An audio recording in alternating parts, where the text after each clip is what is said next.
ይህ አብሪ ሚዲያ ነው። አብሪ ሚዲያ አንድነትና ፍቅርን በማጎልበት ሰላምና እድገትን በማስፈን ረገድ የበኩሉን አስተዋጽኦ ለማበርከት የሚሰራ ሚዲያ ነው። አብሪ ብሩህ ዘመንን አብሳሪ። አብሪ ሚዲያን ሰብስክራይብ፣ ሼር ያድርጉ። ሰላም ጤና ይስጥልኝ አድማጮቻችን፣ ተመልካቾቻችን።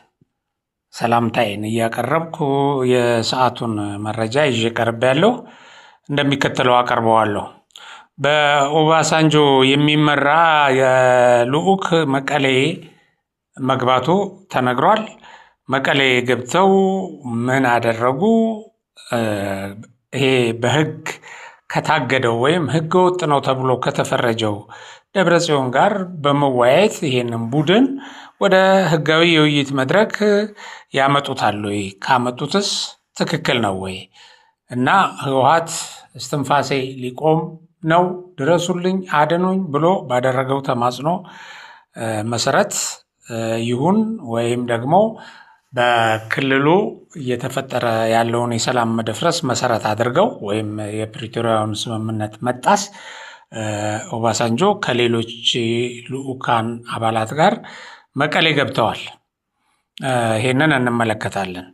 በሌላ በኩል ከዚሁ ከህወሓት መረጃዎች ሳንወጣ ደብረጽዮን ገብረ ሚካኤል ካወጡት እጅግ አደገኛ ለውትድርና አስገዳጅ የሆነ አምባገነናዊ አዋጅ በተጨማሪ ወታደራዊ ክንፉን ወይም መከላከያውን የመቀሌ የትግራይ መከላከያ ሁሉ እያሉ ይገልጻሉ እና ቲዲኤፍን እምመራው እኔ ነኝ ብለዋል። ይህም እንግዲህ በዛ በመሰሎቻቸው ወይም እዛ በተቧደኗቸው ሰዎች ጸድቀውላቸዋል እና ይሄንን ጉዳይ በመቃወም ጄኔራሎች የውትድርና እውቀትም ብቃትም ልምድም ትምህርት የሌለው ደብረጽዮን እንዴት የሰራዊቱ የበላይ አዛዥ ይሆናል? እና ይህ ለውድቀት የሚዳርገን ስለሆነ ልንቀበለው አይገባም ብለው የተወሰኑት አንቀበልም ብለው መቃወማቸውም እንደዚሁ ተገልጿል። እና እነዚህን ሁለት መረጃዎች ከመመልከታችን በፊት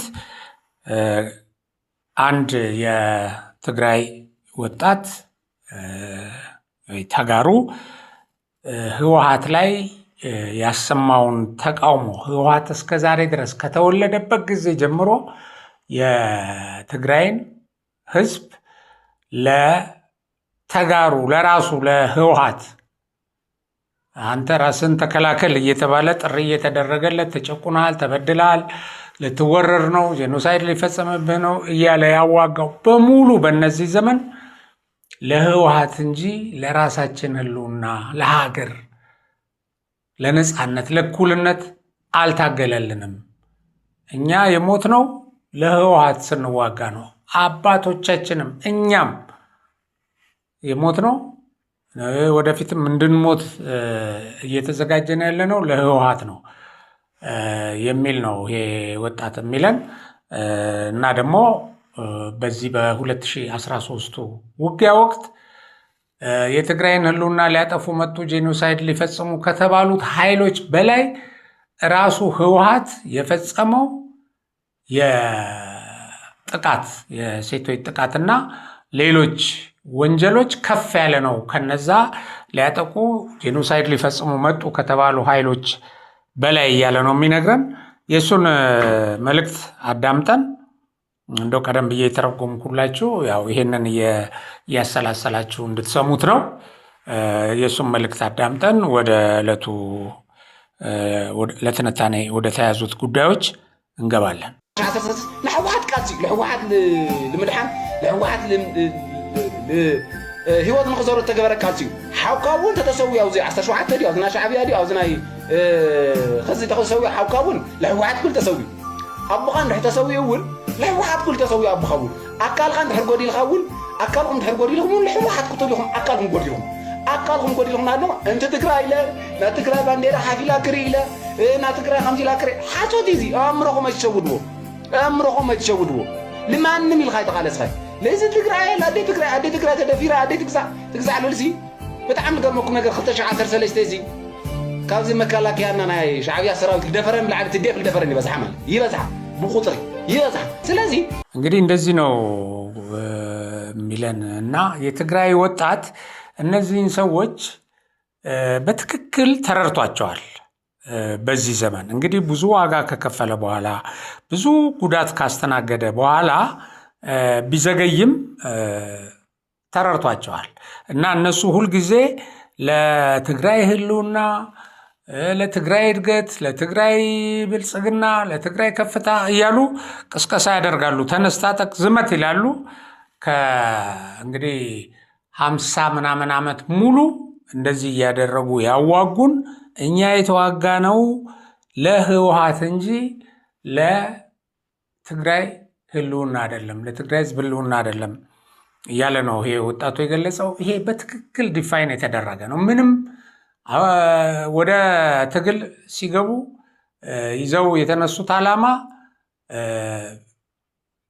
ኤርትራን እና የማስገንጠል እንደገና የትግራይን ሪፐብሊክ የመመስረት ጸረ አማራ ገዢ መደብ የሆነ ትግል ማካሄድ የመሳሰለው ነው። ይሄንን ድርጅት የመሰረቱ ሰዎች ብለው የመሰረቱት እንደ ዶክተር አረጋዊ በርሄ አይነቶቹ ድርጅቱን ለቀው ወጥተው ከዛ በኋላ ይጸጽተናል በዚህ ድርጅት ውስጥ ሆነ ለአጭር ጊዜም ቢሆን መታገላችንና ያን ሁሉ የትግራይ ህዝብ ወደ ትግል እንዲገባ ማድረጋችን ስህተት ነው። በጣም ይጸጽተናል። ስለ ኢትዮጵያ ታሪክ ስናቅ የኢትዮጵያን ታሪክ የሚያፈርስ የኢትዮጵያን ህልውና አደጋ ላይ የሚጥል ኢትዮጵያን የባህር በር የሚያሳጣት ትግል በማድረጋችን በጣም ነው የሚጸጽተን ነው ያሉት። በብዙ መድረክ ይህን ይናገራሉ ዶክተር አረጋዊ በርሄ። እኔም አብሬያቸው ባደረኩት ቆይታ እዚሁ አብሪ ሚዲያ ላይ እንደዚህ ሲሉ ገልጸውልኛል እና በደንብ ተረድቷል። ልክ ነህ። አሁንም የትግራይ ህዝብ ሆይ እነዚህን ሰዎች ተረዳ። ትናንትም ያታገሉ ለራሳቸው ጥቅም ለራሳቸው ስልጣን እና ለራሳቸው የሚዘርፉበትን ስርዓት ለመመስረት ነው። ያው ብዙ ወጣት ተሰውቶ እነሱ ስልጣን ላይ ከወጡ በኋላ ኪሳቸውን አድልበው ዘርፈው በህዝብ ተቃውሞ ከስልጣን ወረዱ። ከስልጣን ከወረዱ በኋላም እንደገና ለሌላ ስልጣን ተመልሰው ወደ ስልጣን ለመውጣት ሲሉ ተከባሃል፣ ጄኖሳይድ ሊፈጸምህ ነው ብለው በሐሰት ትርክት ለሞት ለአካል ጉዳት ዳርገዋል። ምንም ዋስትና ለሌለው ጦርነት፣ ምንም ለማይጠቅም ጦርነት ይህን ሁሉ ዓመት ሲዋጉ ግን ለህዝቡ የንጹህ መጠጥ ውሃ አላቀረቡለትም። በእድገት ክልሉን አላሳደጉም። ወደኋላ ነው የመለሱት። አርሶ አደሩ አርሶ እንዳይበላ ህዝቡን እንዳይመግብ በማድረግ በጦርነት ውስጥ አስገብተው አሁንም ስለ ጦርነት ያወራሉ እና እነዚህን ሰዎች መጠንቀቅ አስፈላጊ ነው። እነዚህ ሰዎች በግዳጅም ቢሆን የሚያደርጉትን ምልመላ በመቃወም አንድ ላይ መቆም በጣም ያስፈልጋል እና ወደ መጀመሪያ ላይ ወደ ገለጽኩላችሁ መረጃ ልግባና የፕሪቶሪያ ስምምነት አደራዳሪ የነበሩት ኦሉሴጉን ኦባሳንጆ የአውስትራሊያና የእንግሊዝ ተወካዮችን ያካተቱ የልዑካን ቡድን ይዘው ነው ትግራይ ክልል የገቡት እና ትግራይ ክልል ገብተው ከትግራይ ክልላዊ መንግስት ጋር በወቅታዊ ጉዳይ ላይ ለመወያየት ነው መቀሌ የገቡት። የትኛው ክልላዊ መንግስት ነው? ያው የታደሰ ወረደን መንግስት አውርደዋል። እዚህ በፎቶግራፍም ላይ የምታዩት ኦባሳንጆ ከደብረ ጽዮንና ከካቢኖቹ ጋር ሆኖ ነው የሚታየው። ምናልባት ይሄ ለዚህ ለመረጃው ማስደገፊያ የተደረገ የቆየ ምስል ከሆነ አላቅም፣ ምክንያቱም ማስክ ያደረጉ ሰዎችም አሉ። ለማንኛውም በምንም መመዘኛ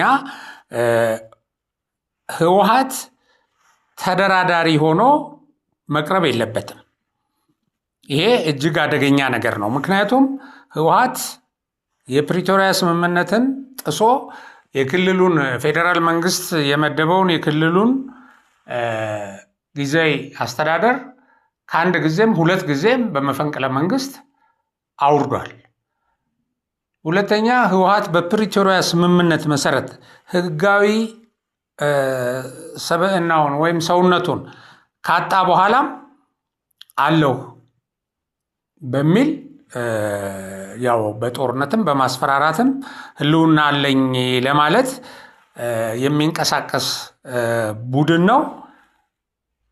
ይሄንን ህጋዊ ሰውነቱን ያጣበት ሳይንስ የፕሪቶሪያን ስምምነት በተለያዩ መንገዶች የጣሰ ህገወጥ ቡድን ነው። እንደገናም የጦርነት አዋጅ አውጥቶ ወጣቶችን በአስገዳጅ ሁኔታ እየመለመለ ለጦርነት እንዲማገዱ እያዘጋጀ ነው።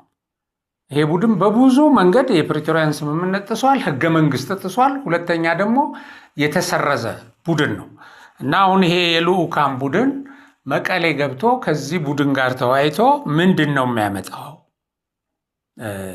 የሚለውን ማየት ያስፈልጋል። ይሄንን ጉዳይ መንግስትም በጥንቃቄ ሊመለከተው ነው የሚገባው።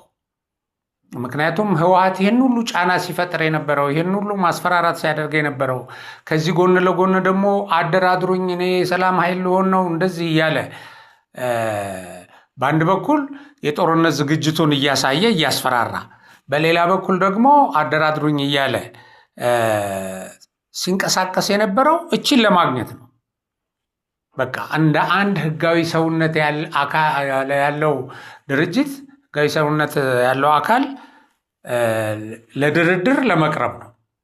ይህ አደገኛ ነው እና አሁን ህወሓትን ይዘው እነ ደብረጽዮን እንደ አንድ ህጋዊ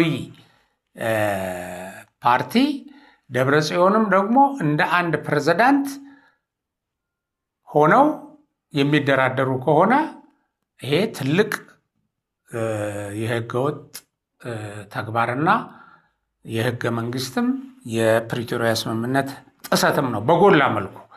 እንደገና ይሄንን ቡድን እንደገና ለዳግም ጥፋት አሁን እዚህ መቃብር አፍ ላይ ቁጭ ብሎ ከሚያደርግበት መፍጨርጨር ህልውና እንዲያገኝ የሚያደርግ ነው እና ብዙ የኢትዮጵያ ህዝብ የትግራይን ህዝብ ጨምሮ ተስፋ የሚያደርገው መንግስት በጀመረው ወታደራዊ ዘመቻ የዚህን ቡድን መሪዎች ለመላው ኢትዮጵያ አደገኛ ስለሆኑ ይሄው የተለያዩ ታጣቂዎችን አደራጅተው ውጊያ ውስጥ እያስገቡ ነው እና ይሄ ቡድን ህልውናው እንዲጠፋ በማያንሰራራበት ሁኔታ እንዲደመሰስ ነው የብዙዎች ምኞት። አሁን ይሄ የኦባሳንጆ ጉዞ ምን ሊያደርግ ይችላል ነው እና ጥሩ አይነት አይደለም። መጀመሩ በራሱ ውጤቱ ምን ይሆናል የምናየው ነው እና አንዳንድ ጸሐፊዎች ምናልባት ይህንን መረጃ ከየት እንዳገኙ አይታወቅም፣ ምናልባት ምኞታቸው ሊሆን ይችላል እና ምንድን ነው የሚሉት በኦባሳንጆ የሚመራ ልዑክ ወደ መቀሌ ገብቶ ለደብረጽዮን ገብረ ሚካኤል እና ለአመራሩ ግልጽ መልእክት አስተላልፏል ወይም ማስጠንቀቂያ ሰጥቷል ነው የሚለን።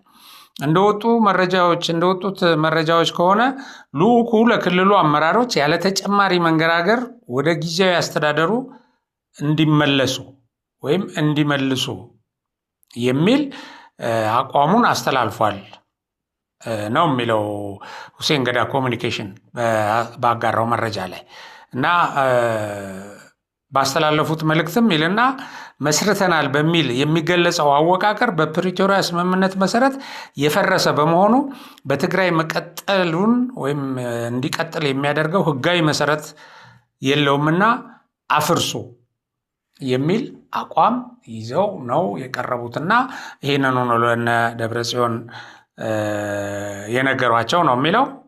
ምን ያህል እውነት ነው? ምንም ማስረጃ የለም።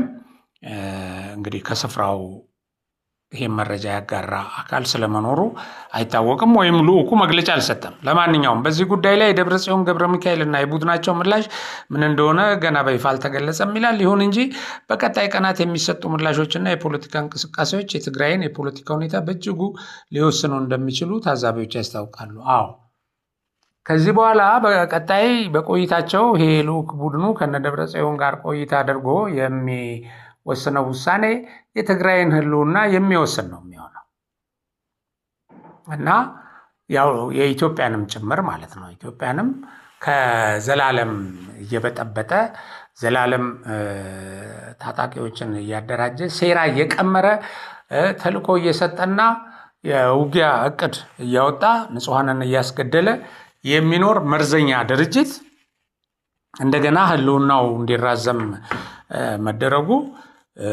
በብዙዎች ዘንድ ጥሩ ትርጉም አይኖረውም። ለማንኛውም አሁን